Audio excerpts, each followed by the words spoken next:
In this course, you'll learn about macroeconomics, which serves as the basis for understanding the global economy and the capital markets.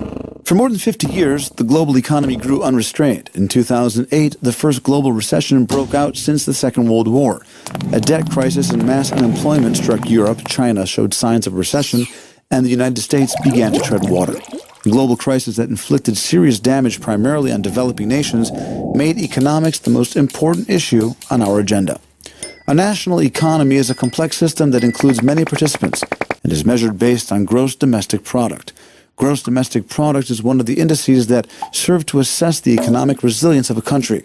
Based on data from the International Monetary Fund, the gross domestic product of all world nations stood at $70.03 trillion in 2008, where 62% of this sum was produced by the 10 strongest nations. Growth is what happens when this product increases. Growth is the life force not only of economics, but of the welfare of each and every one of us.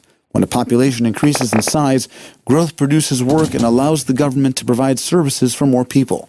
Growth is attained by a culture of entrepreneurship, support of investments in research and development, education, and knowledge. According to John Keynes, an important British economist who developed the modern fundamentals of economics, there are 4 ways that an economy can achieve growth. 1. Private growth. Calculated by the consumption by residents of a country of final goods and services. For the last 40 years, private consumption has been one of the main sources of growth in the United States.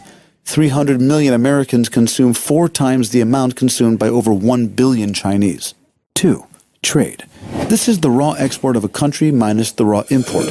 The miracle that changed China from a ruined economy to the second largest world power is based largely on export.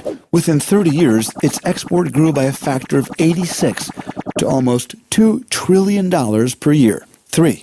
Investment. Investment is the purchase or sale of something with the intention of generating future returns through business activity such as training, research and development, marketing, recruiting manpower, etc. Little Estonia invested 30 to 40% of the gross domestic product of all developing economies prior to the financial crisis and became a unique Silicon Valley in Europe. Government. The government builds roads, employs teachers, and distributes stipends. The last century is characterized by an increase in government spending in the United States, in the larger European economies, and in one of the smaller ones as well. Greece increased its spending by 50% in the last 5 years and has accrued one of the largest debts in the Western world. The crisis did not take long to arrive. Economics is far more than a list of letters or formulas. It's driven by people, desires, and inclinations.